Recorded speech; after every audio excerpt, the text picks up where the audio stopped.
Volunteers? Okay, 1, 2. You can sit down for now. I'll signal to you. I got two. Going once, got another. There we go. Now I got you. Okay, you 3. Take the land spirits out. Out back, there's a lot. There's an maple tree with plenty of things in it. To the side over there, there's a little bit. Well, that's out back. At the back, that's at the back. And then along the side here, there's some. And then in front, there's a couple of bushes. That'll do. There's nothing back that way that we can get at. And throwing it over the fence will just annoy somebody. So when I signal to you, would you come up and take one of these 3 plates and go out and offer it in those places, and you'll figure out who goes where?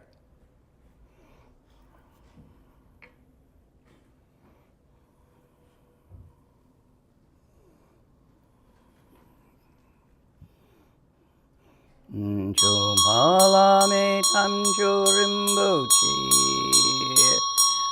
Chumpala gedu rimbochi, Shamne kuncho sumla chobabo.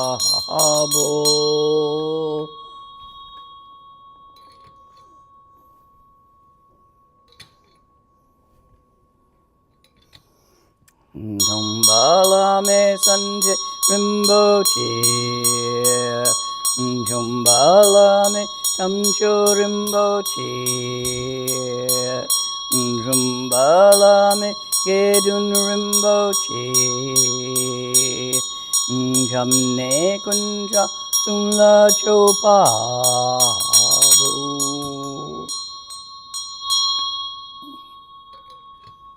Numbala sanje rimbochi, Chumpala tamcho rimbochi, Chumpala gedun rimbochi, Jamne kunja sumla chopabu.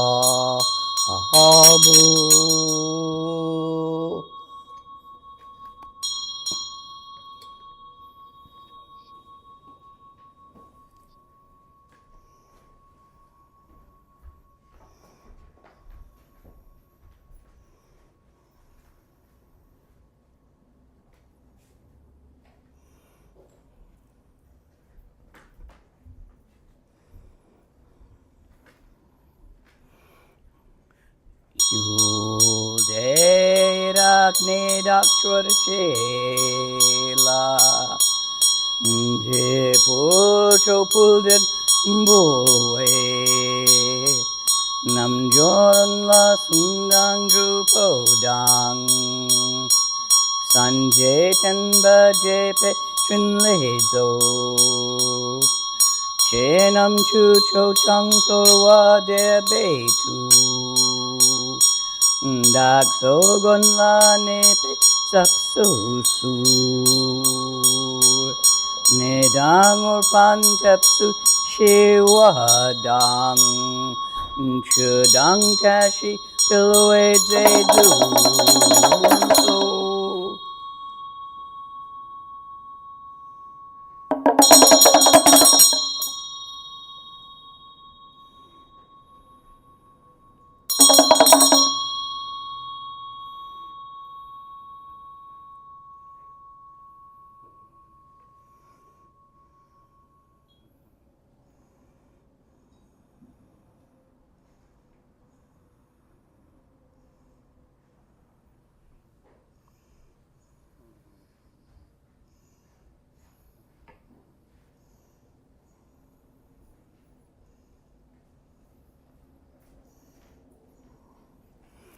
Shuku kundazombo gompo yi, Dorje sempa Garab Dorje dang, Shere singe bardu shin lep de dom abzan tata tusum chi, Dzogchen jupe lama la solwa deb, Again bema junela solo deb. Dorje chang chitilo narodang, marpa mila gompo tatapa, na pupadang palden drupa suk, kargyu lama namla sul wadeb. Ochen lama namla sul wadeb. Druchen lama namla solo deb. Kaginwari lama namla solo deb. Yakilama namla solo deb. Nyandu dang yundran lama namla solo deb. Palkon du jangdang yerme pa. Gun garab dorje jintrak pa. Jeti dang nisume pa. Pa lamanam che tente. Chong.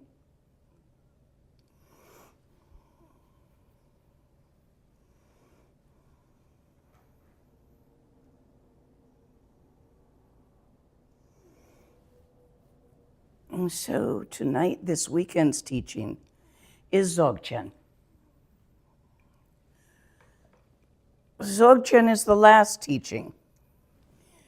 If you actually get it, you don't need anything else to complete full enlightenment. There is something called Chikchawa, a one-timer. They're very rare. Only slightly more common than unicorns. Rinpoche and I thought they were legendary until we met one once, many, many years ago.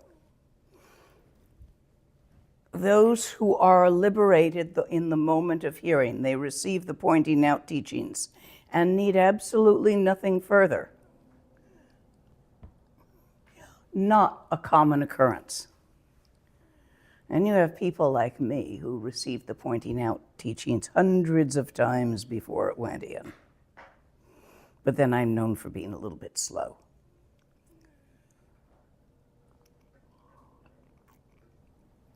In between is everybody else.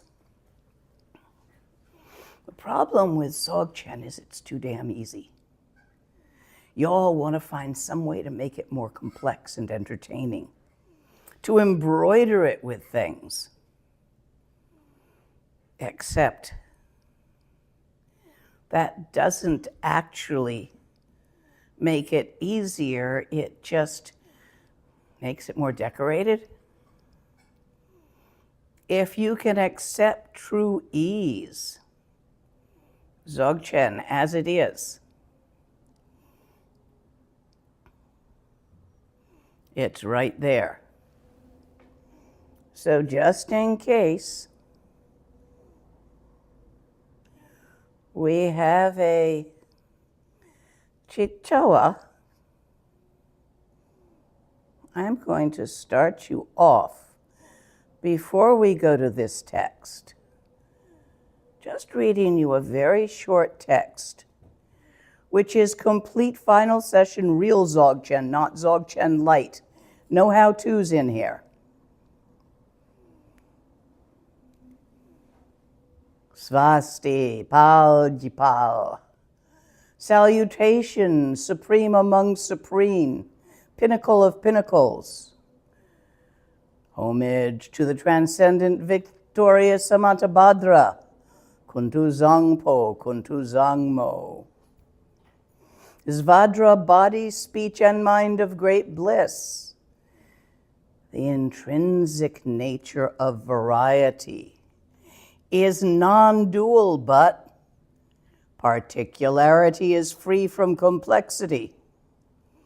Suchness is non-conceptual, but Kuntu Zangpo is apparent in all forms. having abandoned the malaise of striving, since one already has it. Through being spontaneously present with it, one leaves it as it is.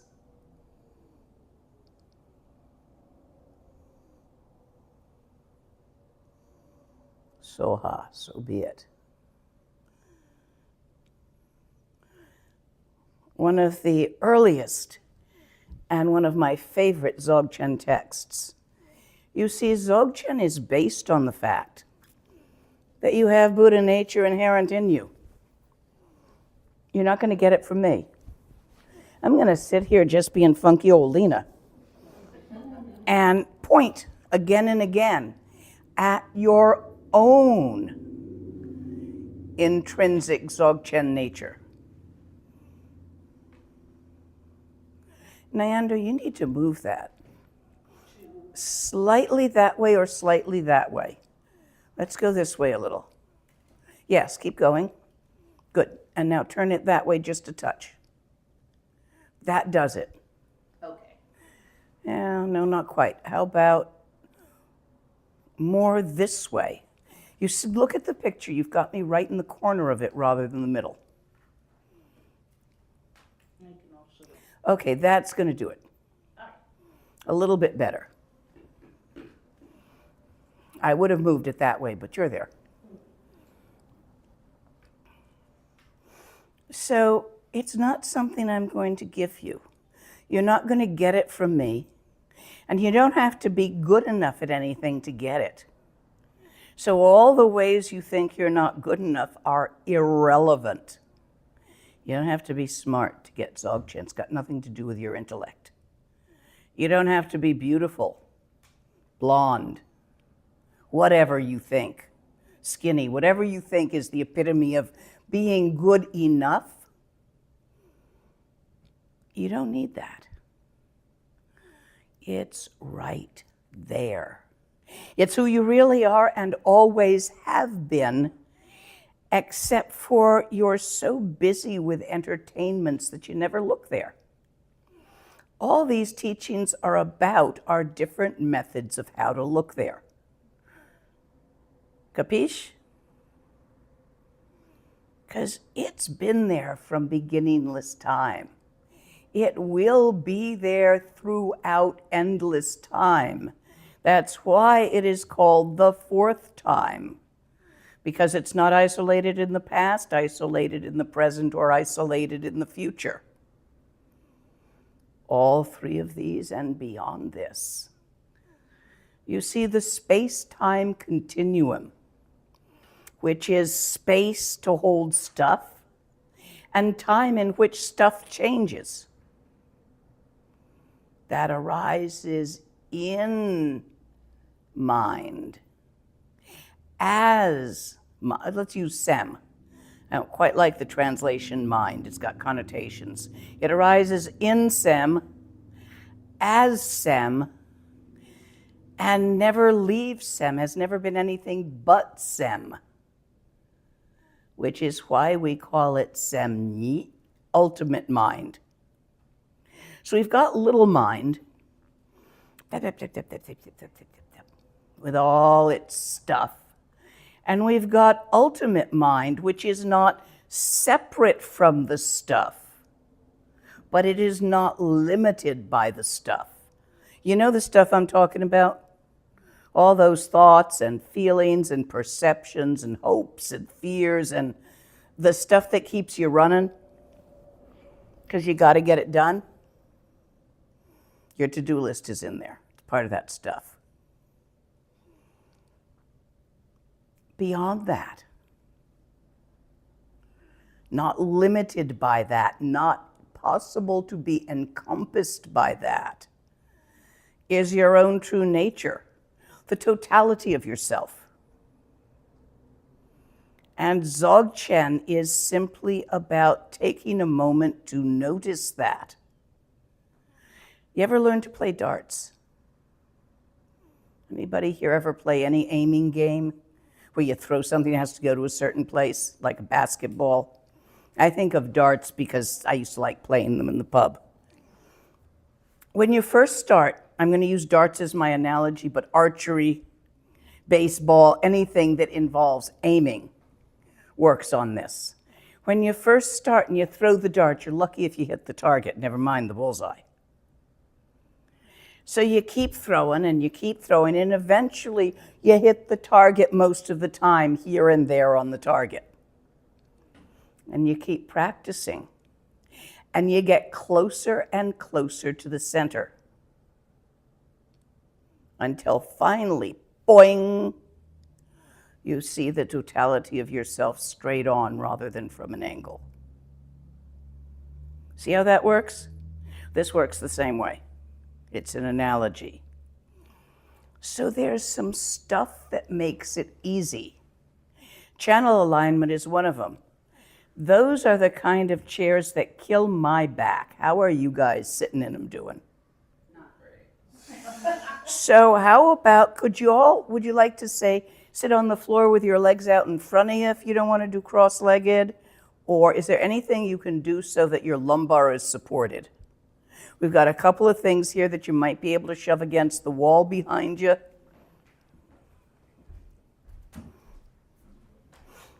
See if you can support your lumbar so that your back is straight up and down but relaxed.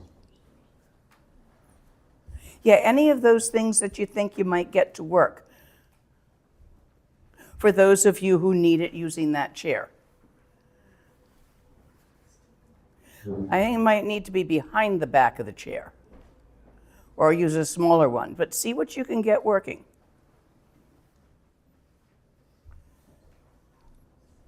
If you're going to try floor sitting, you might do better with one of those. But you're welcome to try whatever works for you.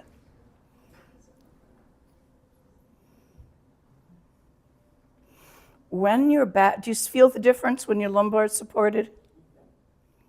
When your back is supported properly, you can actually relax your muscles without slumping. It's easy to sit straight. You're all about, let's see, you're good, you've got a foot cushion as well. You all seem to be about, you may need a foot cushion because you're short like me. You got a back cushion, okay. Basically, if your feet are relaxed and sort of about less far away than your shoulders, so a little closer together than your shoulders with your knees going straight out. I know we have a habit of sticking our knees out when we sit, but a little bit more directly perpendicular. This also supports the alignment of your buttocks, which supports the alignment of the bottom of the channels here. Which are about where your cervix is, where the central channel and the side channels come together. You want to support this whole channel matrix. When it's straight and you're not using muscles to keep it straight, the chi, which rides the channels, smooths its flow.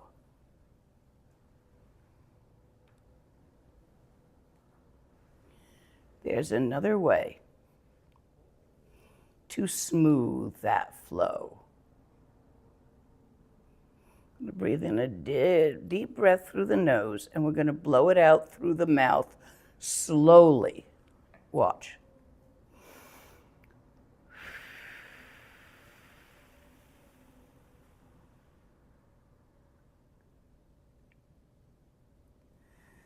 Feel the chi slow down and settle when you do that. If not, try it again.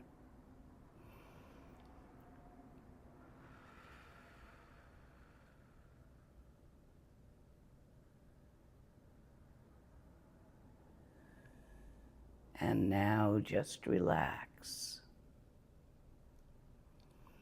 Let your thoughts play without playing with them. Leave them free to arise and to disappear and for the next one to come without getting caught up in the story you're telling yourself with them. Have your eyes just a little bit open, pointed forwards. Focus on a point in space that is about 2 meters in front of the end of your nose. Let go that focus. Let it get a little blurry in the middle. Let the peripheral vision and the central vision come to even clarity. It's not super clear or super fuzzy, but it's equally clear on the edges and in the middle. This is a relaxed eyeball.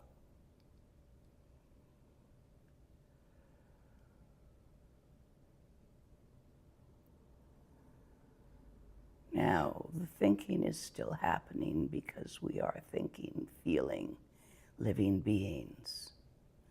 Do not attempt to suppress it. Do not attempt to listen to it either. Let it go like children in a sandbox, uninteresting to you, the stories they tell about their dolls and bulldozers.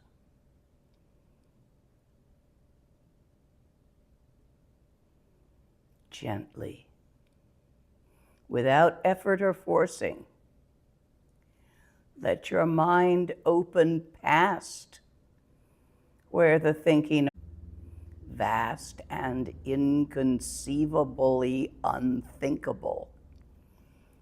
Therefore, you cannot think about it. You can make up names for it, but they'll never be it.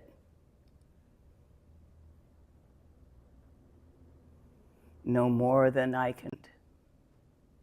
The seer of what is seen, the awareness which is aware of the thinking, aware of the infinite openness in which the thinking occurs, and aware of itself, the awareness, without defining itself or limiting itself by talking to itself about itself. Vital, lucid, and alive. Awareness itself, regardless of what it turns its awareness to when it's wide open, not focused on any such thing, beyond thought, feelings and perceptions, beyond these. Simple, open awareness. Relax again and again, relax. Don't try to hold on to this. The moment you grab it, you turn it into a thing, a memory, a description. Don't do that. Instead, again and again, relax. Beyond thought.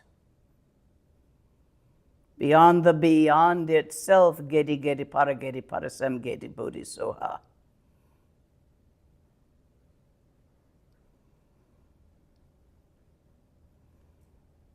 Mind itself sees itself without attempting to do anything with that. This is open awareness, relaxed awareness, natural mind, and none of those words will do it justice. You may call it George or Sarah. It doesn't matter what you name it. It's always there. Whether you are looking at it or not, it is always there. Before you ever noticed it, it was always there. Your thoughts occurred. You were thinking. They occurred here. They arose here. They dissolved here. You will never find last Tuesday's thoughts again.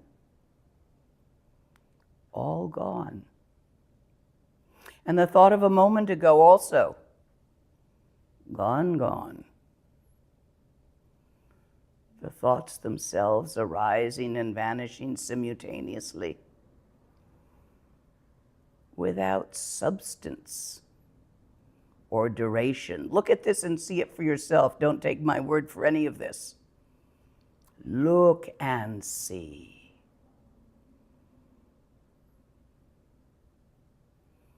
And don't grab it. Don't try to maintain anything. Don't try to keep anything. Don't try to acquire anything. Don't try to get anything. Leave it as it is. Relax and relax again. And yes, the instinct to grab arises. Don't worry about it. Let go again and again.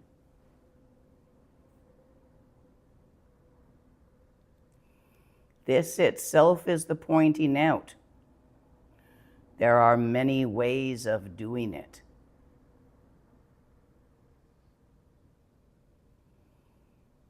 For those of you for whom what I have just done isn't working, we do have a Nundro. You can try it tonight, if you like.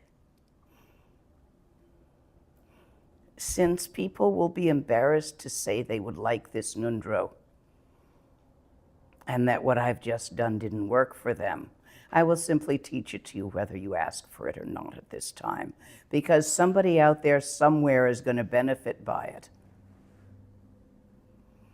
Nundro is everything I taught you as far as body position goes. Same eye position. Tongue's just natural in the mouth. Lips can be a little bit open because to settle your chi to make it easier. The only reason we do the body position and the settling of the chi is to make this easy in the beginning. You can do this in any position. You can do it standing on your head, but it's much harder. Or twisted like a teenage pretzel. You know how teenagers sit in chairs. You can do it from those positions, but it's harder. So most of the stuff I'm teaching you about body and channels and chi are just techniques to make it easy. You don't necessarily need to be dependent on them once stuff gets easy. It's like with darts. Once you're regularly hitting the dartboard and not the wall, you can lighten up a little bit and start looking for what works for you as far as where you hold the dart in relation to your eyes, whether you're turned more or less sideways. Analogy. The Nundro is simply to sit like this and pick a thought. Teapot. If you think in words, you think the word teapot. If you think in pictures, you think a picture of a teapot. If you're a musician, you might think the sound of the teapot boiling. Different ways for different folks. Where's the sound? Where's the picture? Where's the word? So you sit with your channels in alignment and you seek to shift your attention from what you're thinking to where those thoughts occur, from your thoughts to the mind in which they arise. And you go, where is it are they happening in my hair? Are they happening in my scalp? Are they happening in my eyes, my nose, my mouth? You can go all the way through your body and all the way back up.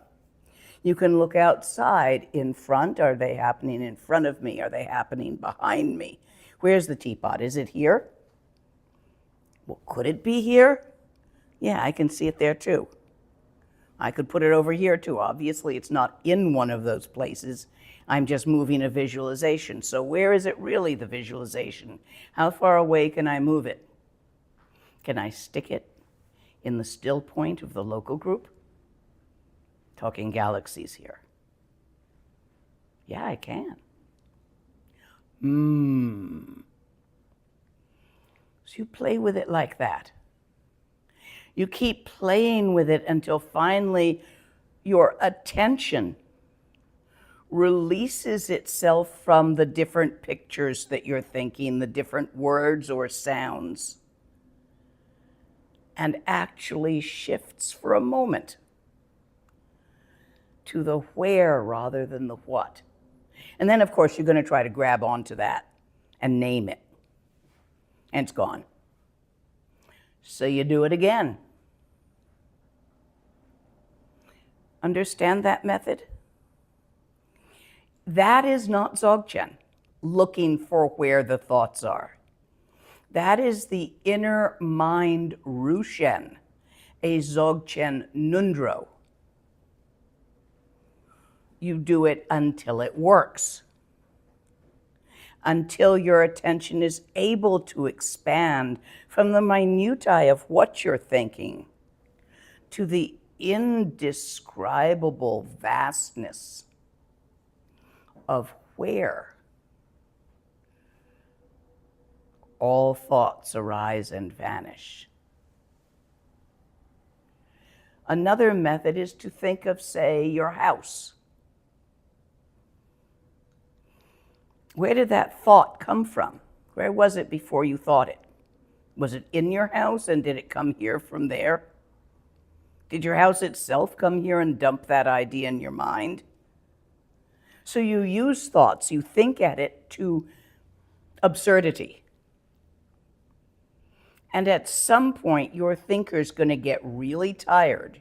Your attention is going to get tired of paying attention to these absurd thoughts about your house coming in here and how it won't fit. And it'll let go for a moment. And there you have, oh, no thing. There is no where to that there. I'm going to pause for a moment to see if there are questions on this, on either the Nundro or that basic pointing out that I just did, which I will repeat several times over the weekend. Nyandu, if there's anything out there, let me know. And if you have anything in here, raise a hand. I guess that must have been clear.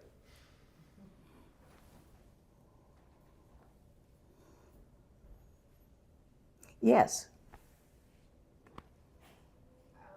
Is it, I feel when you were guiding us into a meditative state, I could feel a fear coming up of the vastness and the nothingness. And I guess, is there a way to... Tonight, if that fear came up, and it's very common, if you got a nothingness, a vastness, you glimpsed it, and it scared you, you're missing Sambhogakaya, the bliss and the joy of it. That vastness isn't empty.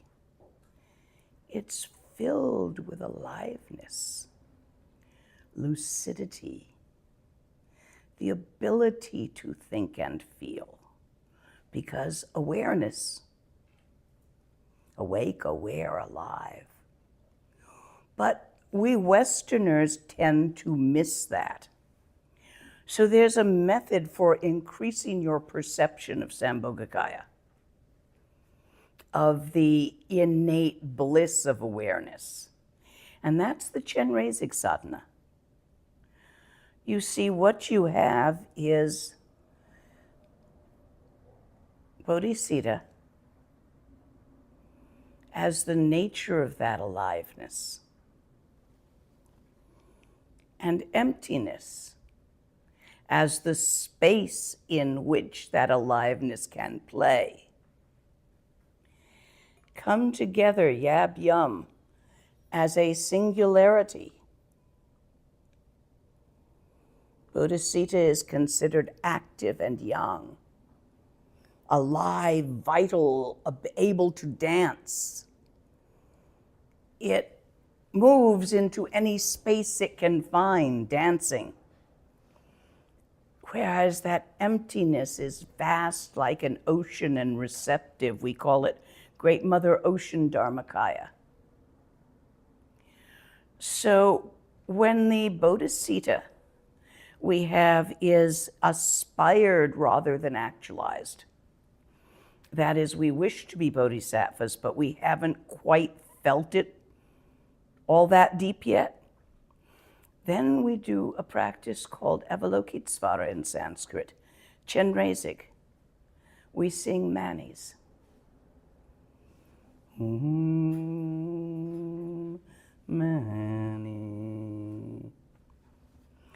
Pad me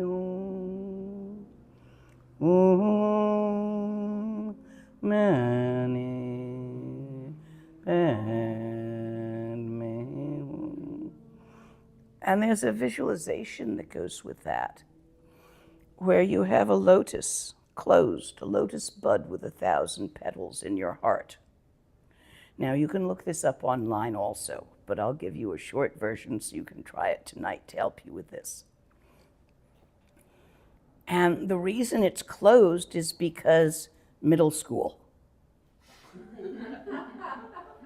Okay, you remember? So you want to soften it. You want to reassure it and cherish it so it feels safe enough to open. So you take a memory.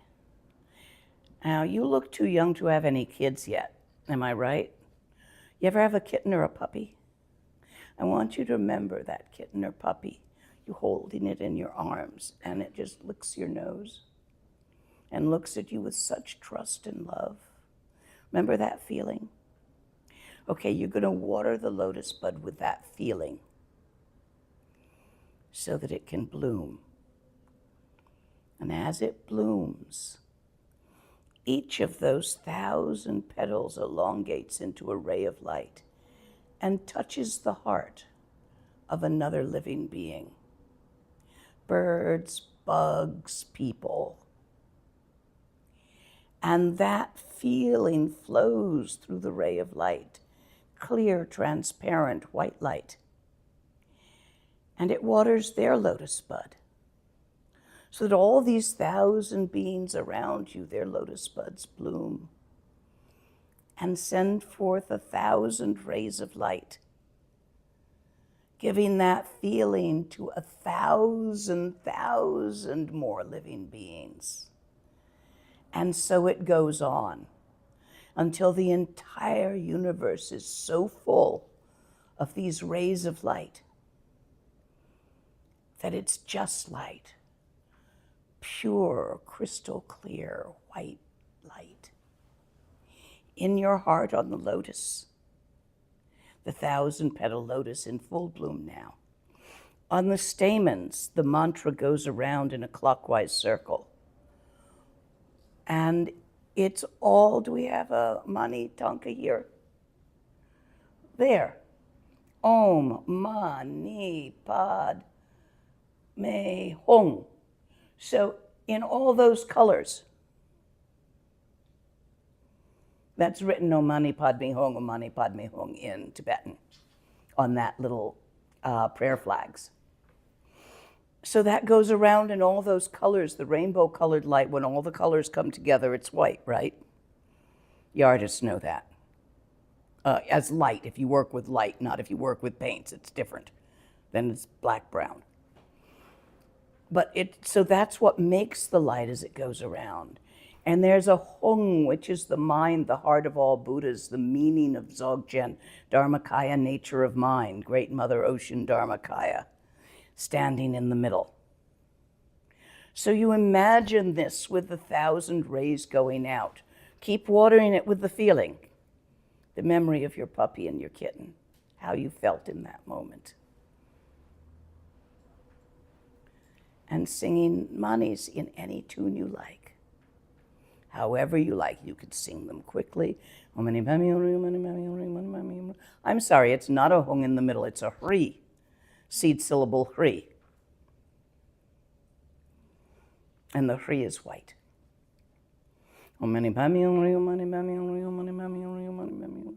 Or you can do it slower. Om Mani Padme Hum, Om Mani Padme Hum. I'm bad at it. Or you can find a tune on YouTube. But you can make your own tune. Up in the mountains where my cave is, the mountain people come down in the winter for the festivals and also to get away from 30 feet of snow. And they go circumambulate in the dawn, in the mist, this holy lake, singing manis with these beautiful ethereal voices. It's absolutely gorgeous. And they make up their own tunes, because one year they found a child's toy that played the music Happy Birthday to You. Om Mani Padme Hum Hri, Om Mani Padme Hum Hri, Om Mani Padme Hum Hri, Om Mani Padme Hum Hri. Ethereal mountain yodeling voices singing this tune around the magical lake at dawn. So that's the practice. If you wish to, it's written out on my website. There's recordings of the teachings. So if you don't remember after this, you can go look it up. But that will bring forth to you the balance that you're missing. If you see too much of that openness and it looks empty and dark and scary, it's because your balance is not matched with the feeling of bodhicitta. So these two have to come together. And that's your best antidote. That will bring it up. Don't forget to water the lotus bud with the feeling. That's crucial. That feeling of love you had for this particular entity is what gets spread into the entire universe and is the source of the bliss of Tantra, the source of the bliss of the union of emptiness and bodhicitta. Make sense? Any other questions? Yes.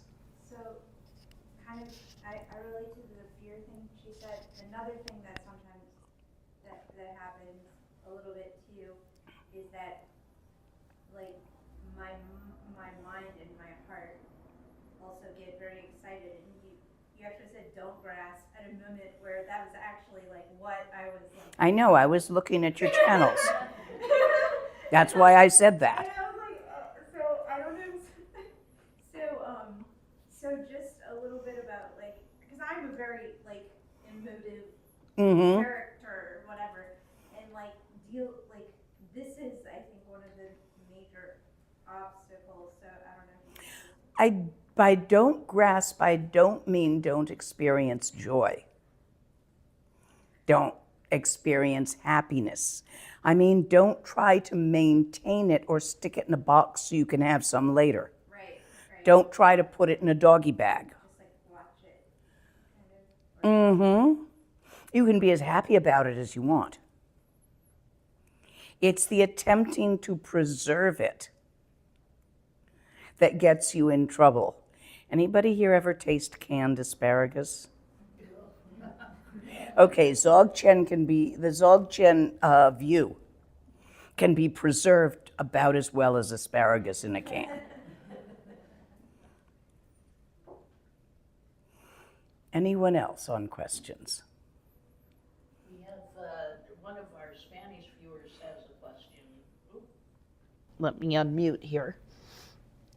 And the question they have is, I perceive a, quote, space, end of quote, of something unknown and incomprehensible. I don't go beyond that. What is the next thing to do? What's my next step? You are perceiving it. This will cause that awareness to be impermanent. Your next step will be tomorrow's teaching called Gom, the second word of Garab Dorje, so do tune in. I don't want to get into Gom tonight. Your next step will be repetition.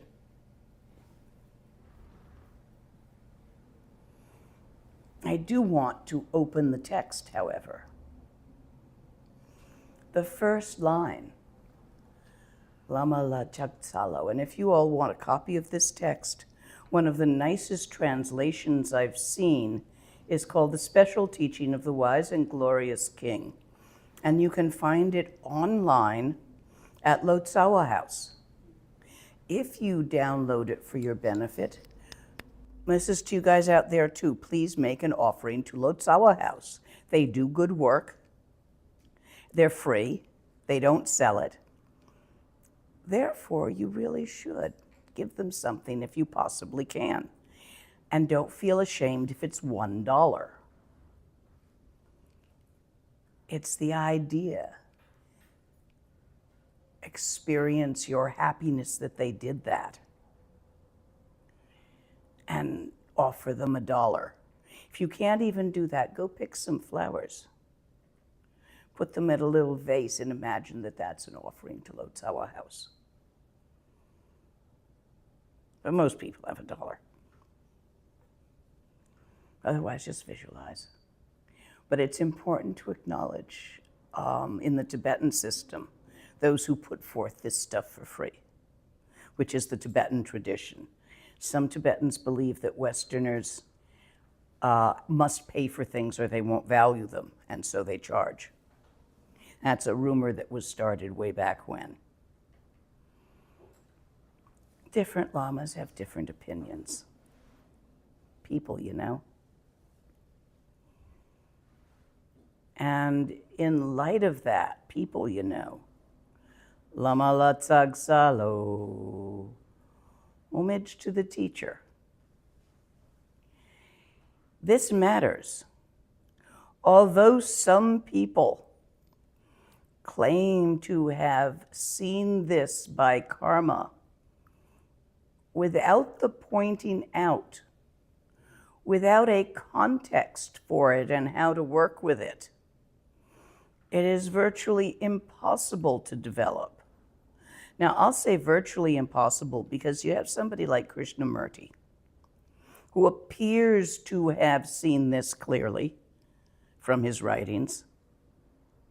Can't get inside him to find out. And who did not have a teacher of it.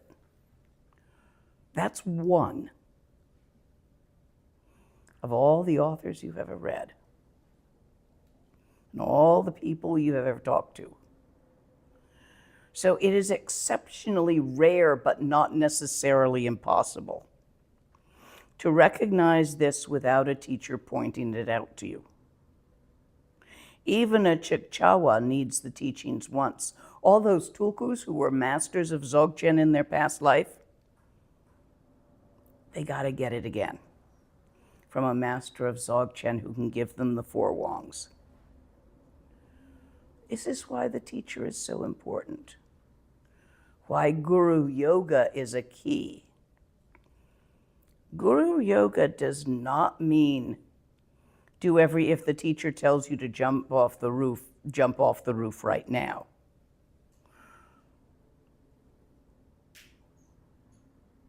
Although in some teacher-student relationships that might be appropriate. It's much more a matter of holding I statements rather than you statements.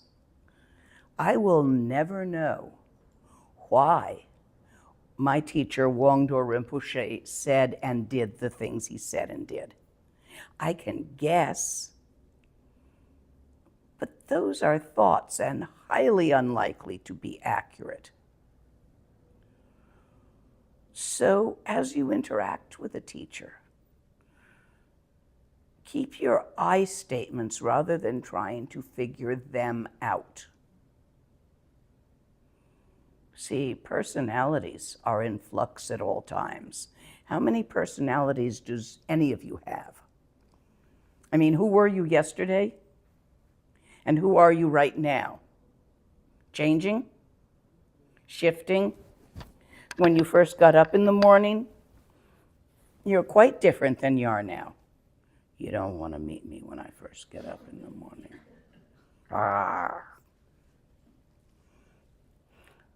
So be aware that what the teacher is someone who points their doorstop. They show you what you have already had.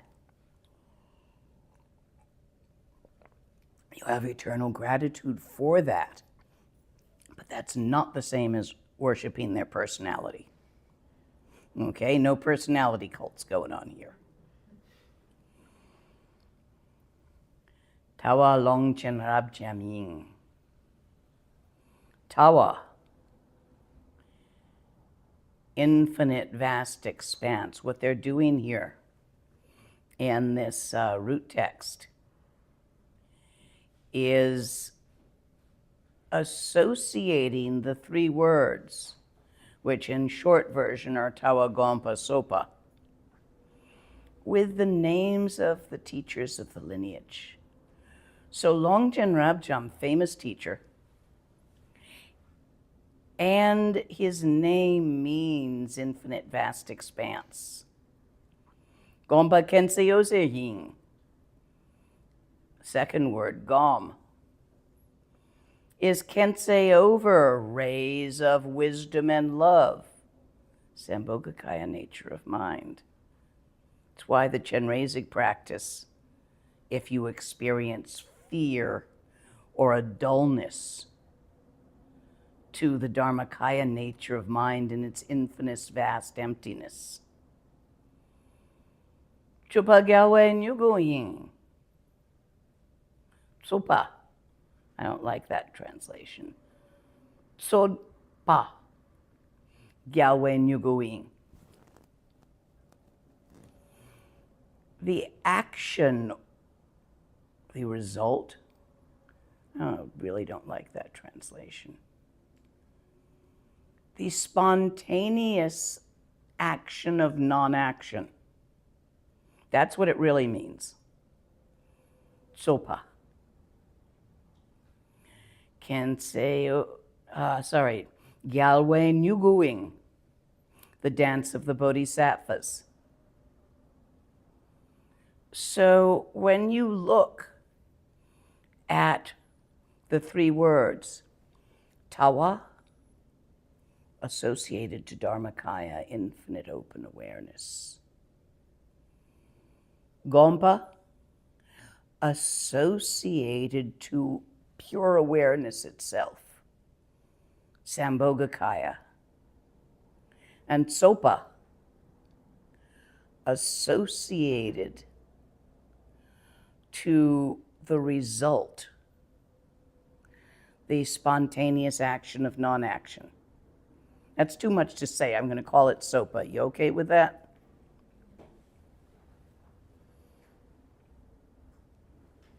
Detarnam Sulenpa La, to one who practices in such a way. Se Chiksanje Latang Me. Enlightenment in this very life without effort. Mekyang Lode La Alala. But even if not, what happiness, what joy, what freedom. See, all your pains, all your sufferings happen as a result of the way you think about things, the story you tell yourself. And they're not necessarily true. Can you think of a story you've told yourself that turned out to be extremely inaccurate and which really gave you a terrible time at the time you were telling yourself that story? Common experience. You think so-and-so's cheating on you. Turns out he's not. He's plotting your birthday party with your friends.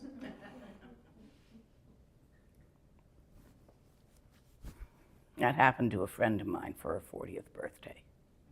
Oh, she was so sure he was with a younger woman.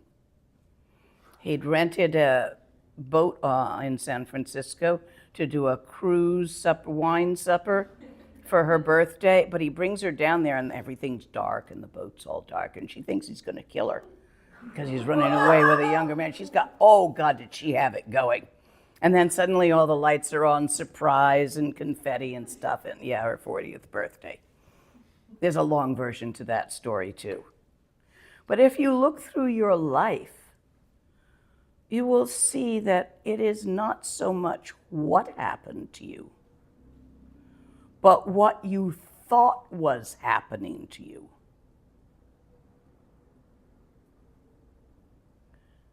Do you see that in the stories that you tell yourself? Because you have a habit of believing everything you think, you're hurt. But if I say to you, I have a bumper sticker on my car that says this, don't believe everything you think. Good advice, but nobody's going to just up and take that. It's like, don't believe the stuff you read on the internet.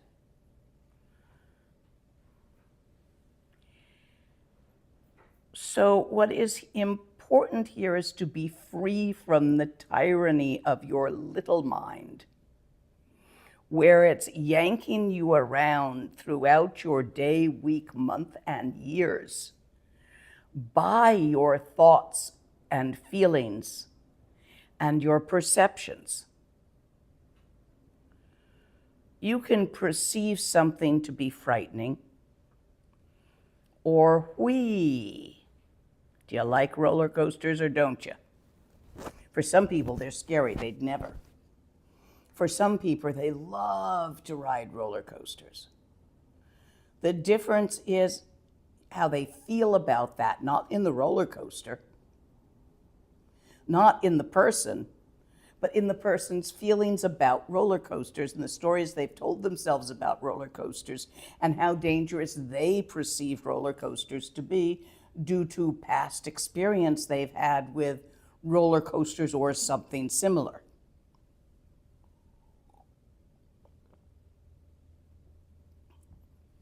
When you see the true nature of your mind, and you see the thoughts arising and vanishing in that clearly, they lose their power over you. You can be thinking all day without believing a single one. So, tawa is the key, the glimpse. Without tawa, there's nothing to maintain, nothing to come back to, no way to practice Dzogchen. You just sit there knowing that you have Buddha nature within you, and then let's go have a beer. I mean, it doesn't do anything to just know it. You gotta see it. And then you gotta practice seeing it until you're sure. You see how this works? This is the basis of this text.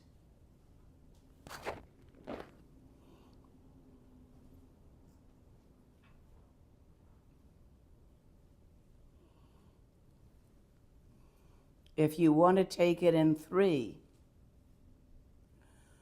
Ngorang tok tu tri, introducing someone directly to the face of Rigpa itself. Rigpa, awareness, you the seer. Hey, who's listening behind those ears? Who's looking out from your eyes? No, it doesn't live in your head. Imagine a freight train when you're standing right, parked in the first car right before it, waiting for it to get finished going by. That won't fit between your ears, and you can still imagine it. Your mind is not your brain. Your brain is a collection of energy channels that process sensory input. And since most of your senses are in your head, there's only one down around your gut and others in your skin. Since most are in your head, you tend to associate yourself with your head. Tibetans who put more stock on their feelings than they do on their thoughts tend to see their brain as being in their heart. And a lot of the Chinese culture, for reasons I don't completely understand, because my Mandarin is not fluent enough to really get the culture. This is North Chinese Mandarin culture. Traditional Chinese medicine, they think it's in the liver. You gotta, don't take, the hearsay of what they told you in school. If you recall, they told you some weird stuff in school. Columbus was the first man to set foot in America. They actually told me that. I got in a lot of trouble for disagreeing with that teacher too. 3rd grade, 2nd grade. But you remember back on School Men, they told you some bullshit there. So if they told you your brain was what did the thinking, why don't you check it out for yourself? Don't take their word for that. You've never even seen a neuron. Or a neurotransmitter, for that matter. You read about them on the internet.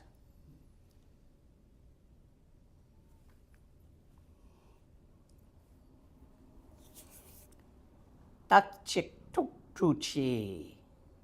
To decide on one thing and one thing only. Once you have seen nature of mind,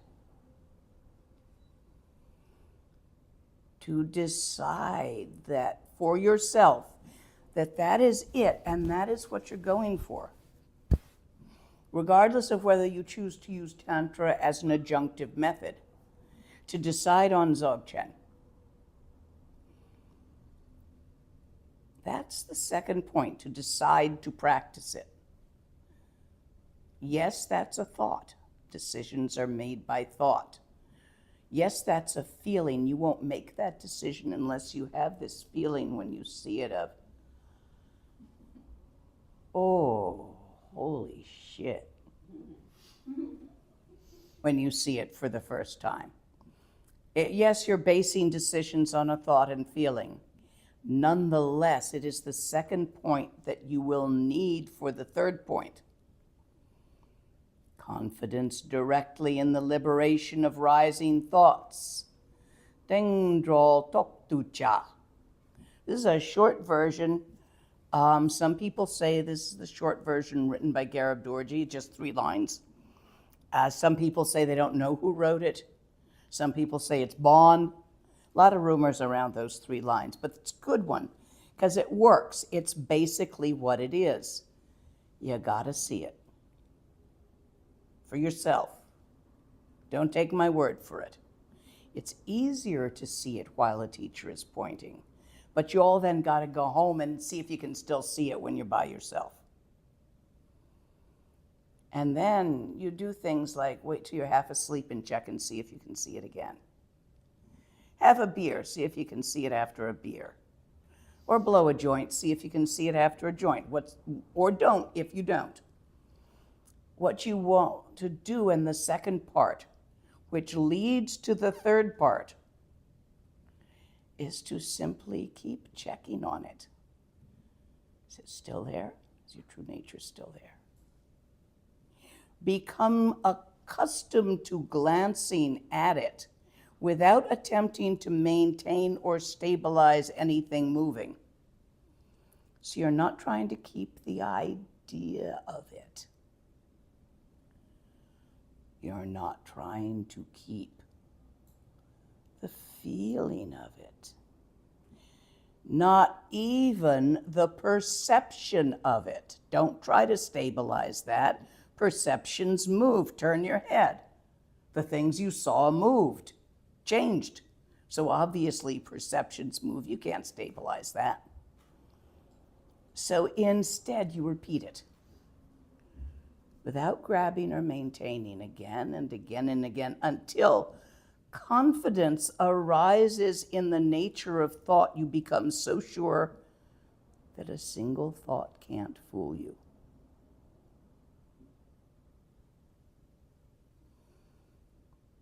That takes a while.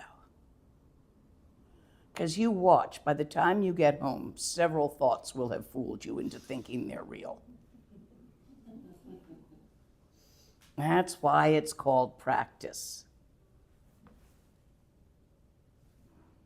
Back to the root text.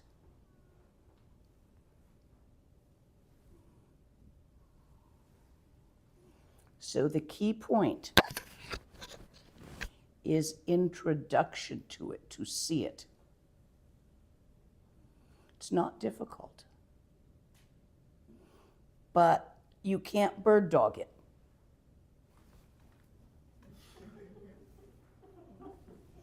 You got to do the opposite of that. You gotta relax like sliding into a cool pool on a summer day or a hot tub on a winter one. That relaxation of the muscles. One of the most important points is relaxing the body. Because when you tighten a muscle, it slows down, it constricts the channels. When the channels are constricted, the chi doesn't move properly.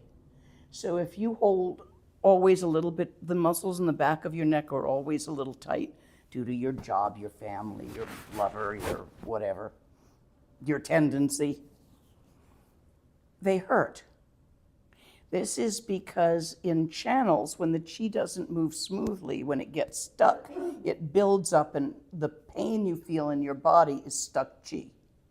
So if you've got a place that always hurts, there are certain massages with liniments that can be done to release the chi in that place. You're probably familiar with some of those. Rolfing will release old injuries and stuck chi and old stuck emotions because they're mixed in. So as best you can, supporting yourself so you're comfortable and nothing hurts. These are great when I don't have a chair. Meditation sash. The width of your 4 fingers. Twice the height from you to your top knot. Neither soft nor stiff. Medium. Anyone around here who sews and wants to make some money, I believe we could do something on my website if you wanted to make traditional meditation sashes. I tried in India, but nobody quite had it. And it's traditionally made out of brie, raw silk that the silkworm wasn't killed for. And for monks, they're yellow, and for Nagpas, they're red.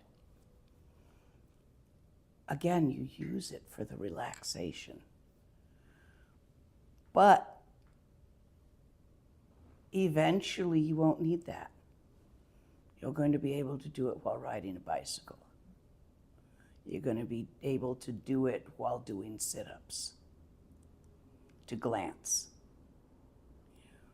But probably if you're starting now, it's going to be at least a year before you can really do that in the midst of high-level physical activity, emotion on a roller coaster, jumping out of an airplane, while blind drunk, or utterly stoned on something else. You don't test it like that in the beginning. You just relax and shift your attention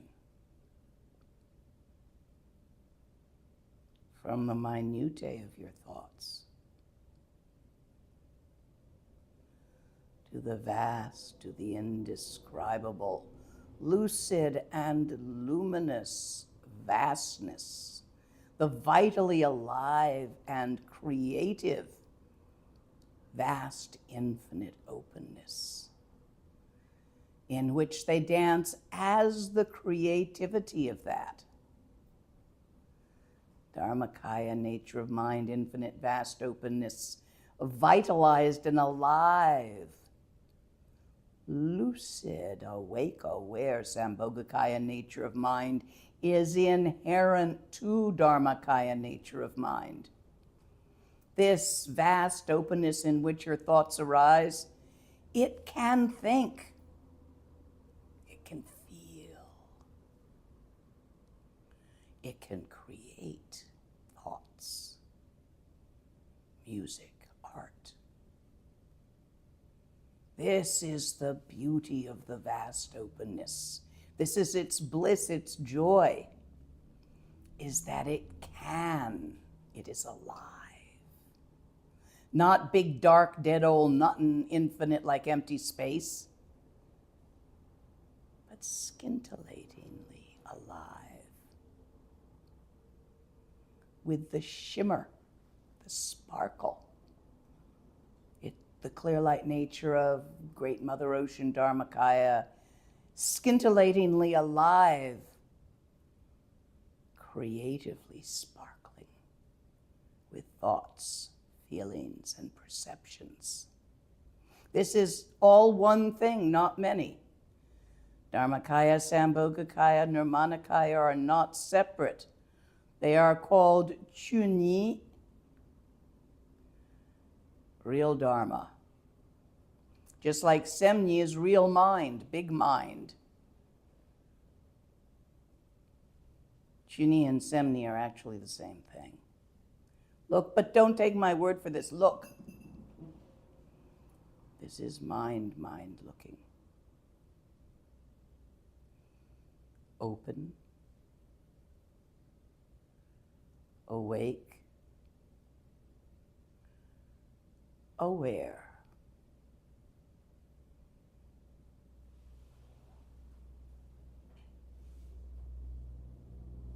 Indescribable.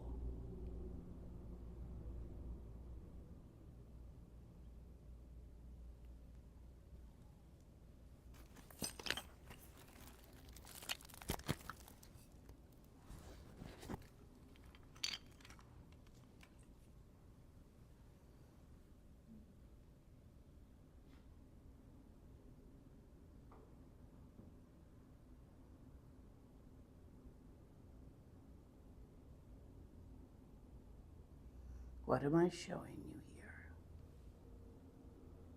A transparent crystal. Your thoughts. You don't need to get rid of them. They are transparent. I can prove it to you. Visualize a pumpkin in my hands. See the nice orange pumpkin? Visualize it as strongly and as solidly as you can. See? Transparent. All your thoughts, without exception, are as transparent as my crystal. Therefore, they cannot obscure the infinite vastness of nature of mind. You can see right through them. Admittedly, in the beginning, hold your hand in front of your face. Look at me through your fingers. Look at your fingerprints. Look at me through your fingers. Look at your fingerprints.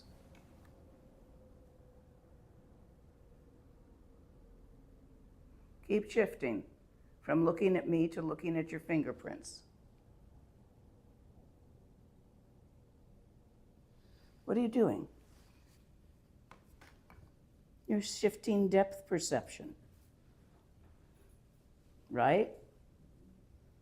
Once you have seen the infinite vastness of nature of mind in which the thoughts arise, in the beginning, it will feel as if you're looking at your thoughts. You're looking at mind. You're looking at thoughts. You're looking at mind.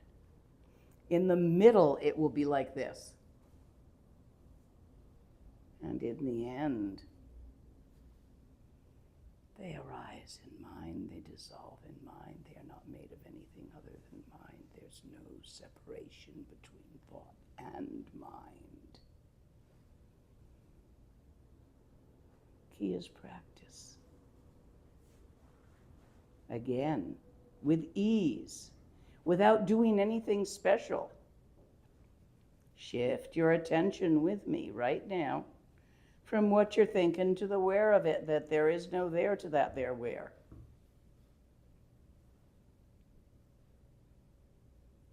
Don't try to suppress the thinking.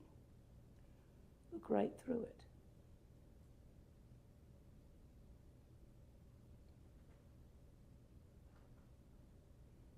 As for the view, Longchen Rabjem, Tawa Longchen Rabjem Ni, Tsiksun Dongi Nedudet, 3 statements that strike the vital point, Dangborang Sam Lodejak. First, let go of your mind, release, relax. This is the first step.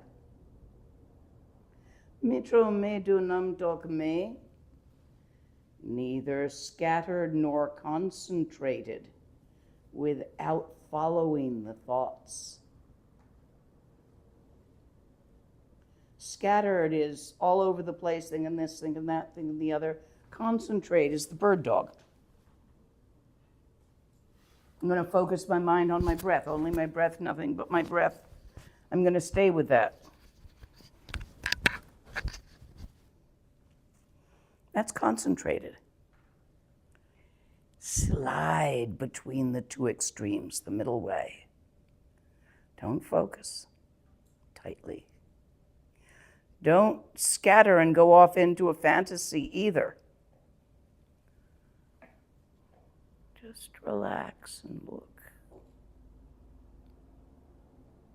And when it seems obvious, don't try to keep it. Let it go. Let it come. That which is unborn and undying will be always there. You simply will need to learn by your own experience to trust it.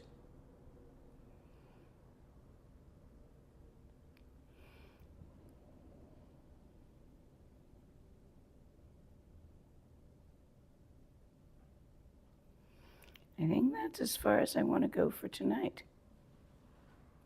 Because I want you to get a feel for this before we go on. I want you to see if you can find your mind by yourself without me shouting it telepathically at you. So, do you have any questions about tonight's homework? Go find your mind. Yes. I think you answered it, but I'm breaking a long habit of focusing on my breath. Mm-hmm. And I fall back into that. And moving between that. Is that just practice? Just practice. That's a focusing, and you want to be not focused. That's why I taught you the vision trick. For example, look over there. Your attention went to what you saw. Attention follows the eyeballs.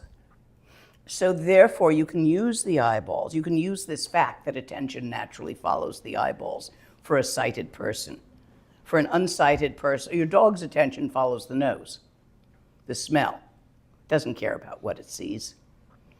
Some people, it might be hearing. But in general, attention follows the eyeballs for a sighted person. So when you do that gaze I taught you, 2 meters in front of the nose and then let go, you point it there and then you let go. And you can know if you let go because your peripheral vision and your central vision have equal clarity. You can just hold 2 fingers here and here. Can you see them both? Wait a minute, I don't have it right now. There we go. They're both equally clear.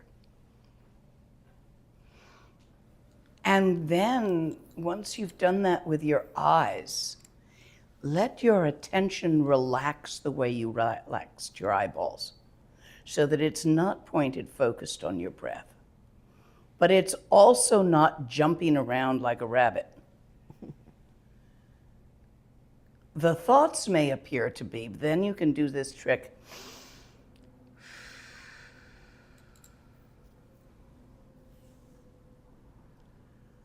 Which will simply slow them down a bit for a moment.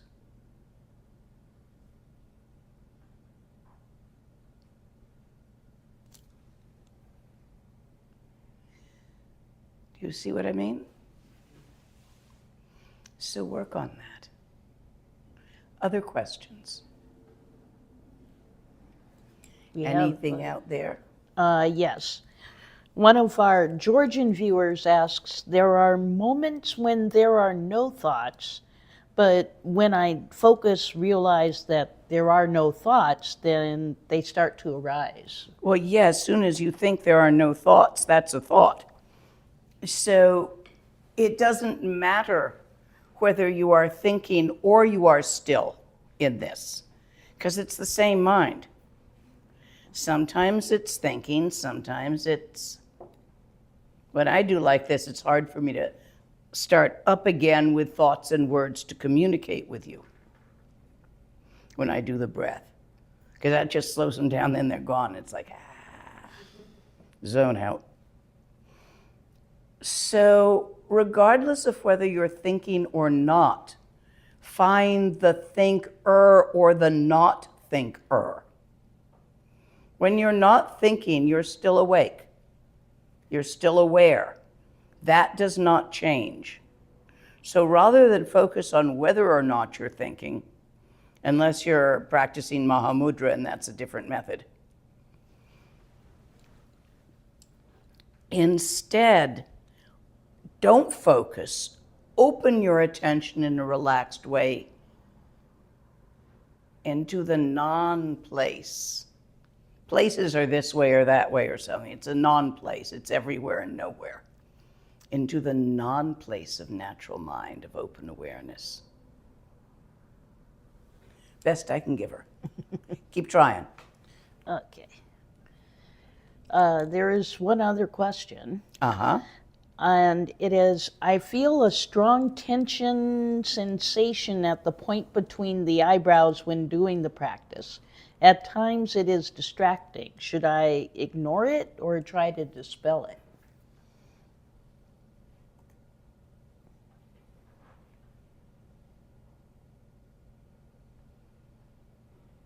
Are you doing any practices that involve using that point for something? There are a number of Hindu practices and other practices and New Age practices that do things with this point. For you who has attention there,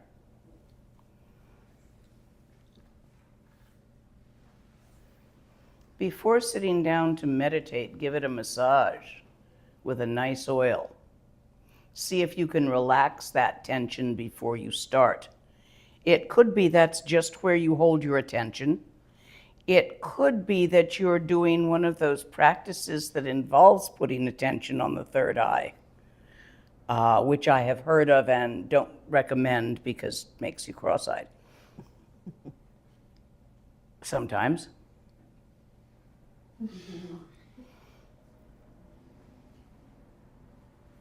Others may feel the same thing in another place, such as your stomach, your back of the neck, back of the thighs. If this becomes problematic, get a massage. Treat it as a medical thing. A massage with a opening oil. Eucalyptus will open. And now don't put on your skin pure eucalyptus oil. You mix it in with like a nice oil, like an olive oil to use. It's the scent. You want an opening one that opens rather than closes. I believe if we have a herbalist here, they may wish to correct me, but I think lavender is also opening. Check. It's been a while. There's a question that says, could jhana states, J-H-A-N-A, could jhana states happen when practicing tawa? Yep. All sorts of things happen when practicing tawa. That's tomorrow. I want you to get those first before I tell you what to do about them. So I don't want to push the river because there are some new people here who have, I think there are people here who haven't had this teaching before. So in that case, let me take it in the proper procedural order as it's normally taught when it's not done so much as a discourse as directly to students. This is sometimes taught as a text discourse by scholars, but often it's taught over a period of time by a single teacher to a single student. That's how I got it the first time. A little bit today, and then you work with that, and a little bit tomorrow. It goes in better that way. Anything else from out there? Not that's on topic. There's more Anything- generic questions. No, we're on topic here, in here. So like, sometimes when I get relaxed, not with this technique, but with other meditation techniques, I'll get very sleepy all of a sudden, because I've been like wound up, so just sleepiness. Yeah, do you have a juniper tree? I do not. I think we have one over at the compound. I think that's juniper right in front of my place. So you come over to the compound sometime and you get a little twig of fresh juniper. You put it upside down in a glass of ice water.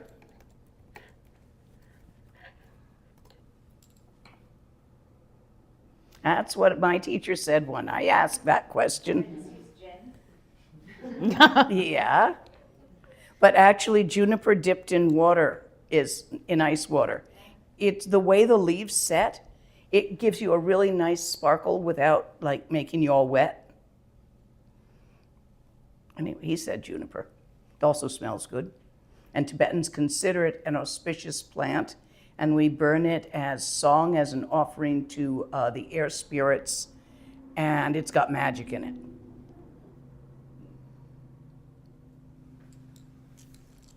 Yes. Maybe this is a longer discussion and definitely cannot fit into this, but how does the use of herbs and plants fit into this practice?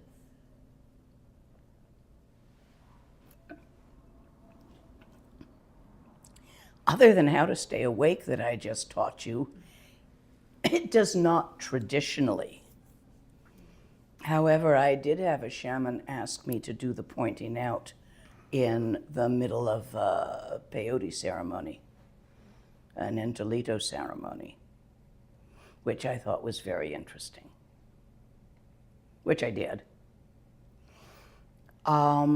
So I believe that power plants could be used with Dzogchen, but I myself do not personally have a lineage training in how to do that. So anything that we were going with that shaman's lineage, Don Carlos. So he was doing the whole ceremony and everything. He just asked me to do that one thing in it.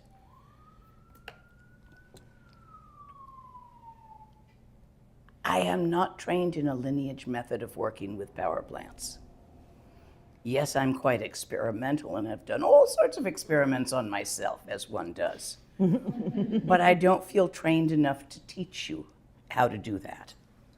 However, if you all go get experimental, I'm not going to stop you. Make sense? I honestly don't know what it does mixed with this or that.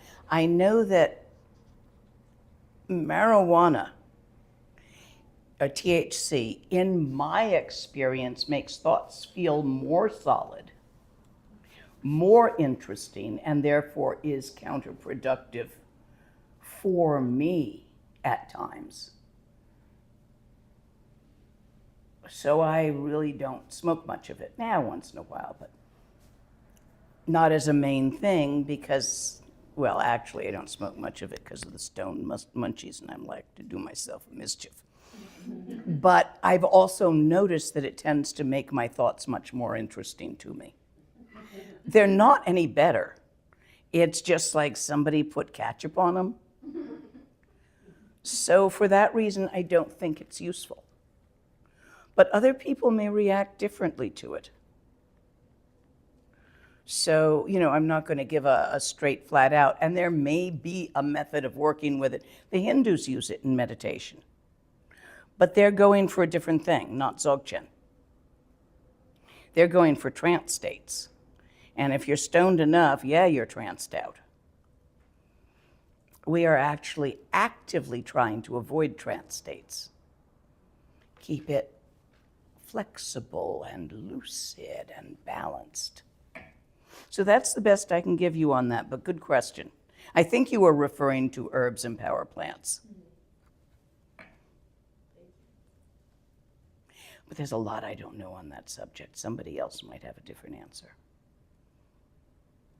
I know that not that much that did that grew up in Tibet.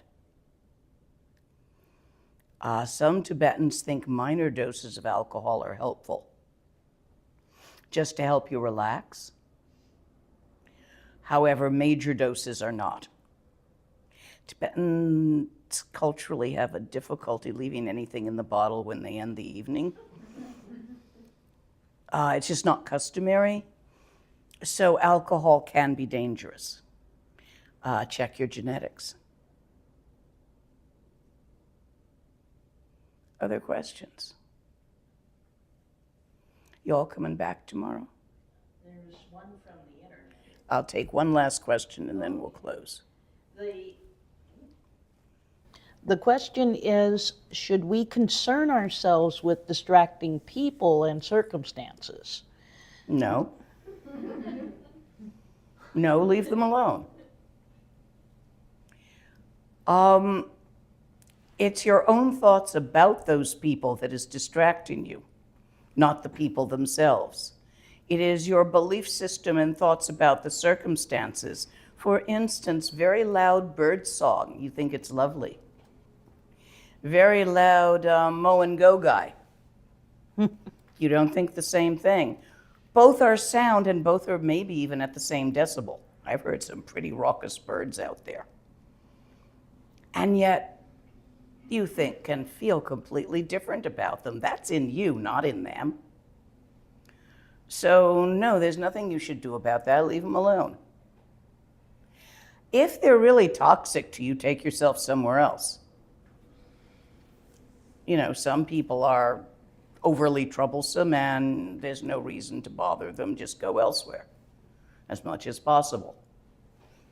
If we're not able to make the morning session tomorrow, is it still appropriate to come for that? Yes, try to watch it on your lunch break before the afternoon session. It'll be up online so you have the information that we'll work off of, Okay, if you think you can do that. yes. Anything else? The state of Dzogchen is basically choiceless awareness, where Did you say choiceless awareness? Yes. Where you're not directing your attention, it's just... Okay.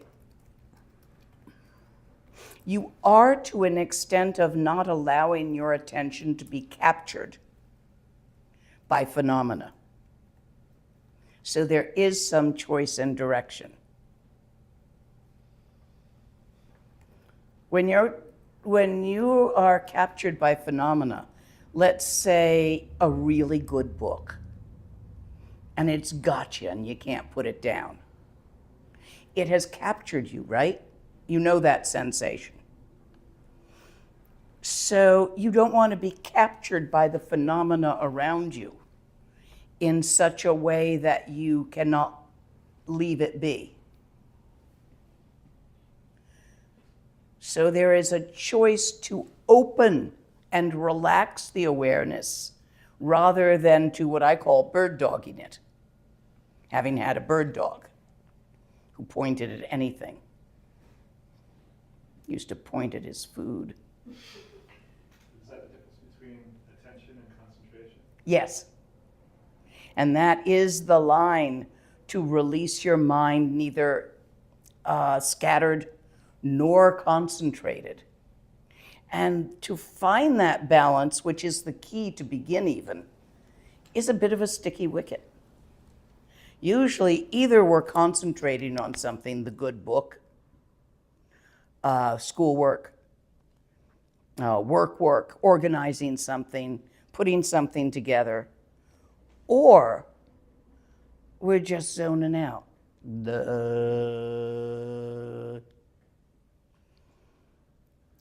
You want to hit between those. For instance, you might get really stoned, what the sadhus do with chillums, which is a Hindu practice where you get so stoned on a chillum you can't think. A chillum is a way of smoking hashish that is extremely powerful and a lot goes in. So you're tranced out. Not that. There's a reason why this, which is the pinnacle of Buddhism, is called the middle way. You're looking for the dynamic, always moving, dancing balance point between stillness and moving, between emptiness and creativity. That naked awareness is the balance point. When you stand in the beginning as you in your personality, looking at the openness with that intense duality of here's me, Jane, and there's that Tawa, infinite open awareness, and I'm going to look at it, me, Jane. That doesn't stabilize, which is why you have to experience yourself as a pure naked awareness. Sambhogakaya, the midpoint, the pivot. And there you can both see the thoughts, the phenomena that is being created by mind, and infinite open awareness of the ground of mind itself.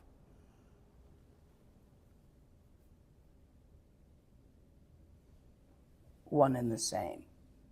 But only from there, only from a state of pure awareness. And that state of being and identifying ourselves as the seer, Rigpa, is how this practice is done.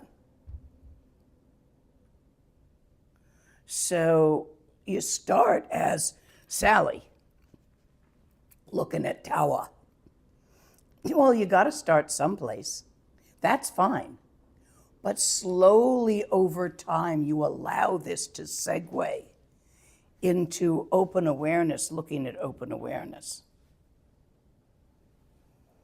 Make sense? Yes, there is a choice. The choice is to neither focus nor be distracted, to find that middle point. Yes, there is intent until there isn't.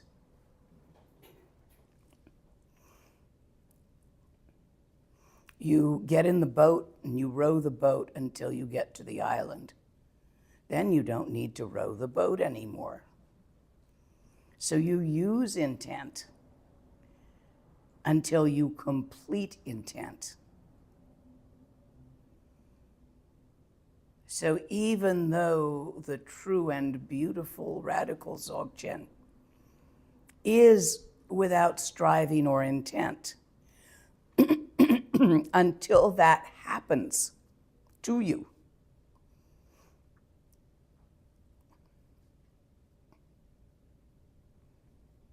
in the beginning, you intend to find out what that is. In the middle, you practice methods, hoping to see what that is.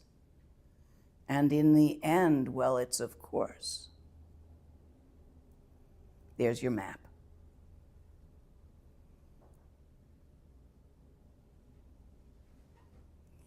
You all know what your homework is tonight and tomorrow morning. You all go find your mind. If you don't need to do the whole alignment thing and relaxing muscles, you don't have to, but it will make it easier.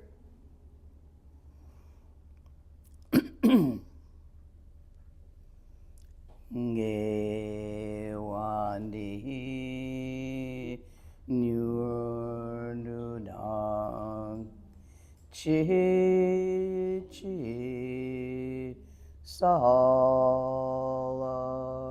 gopa harshuk.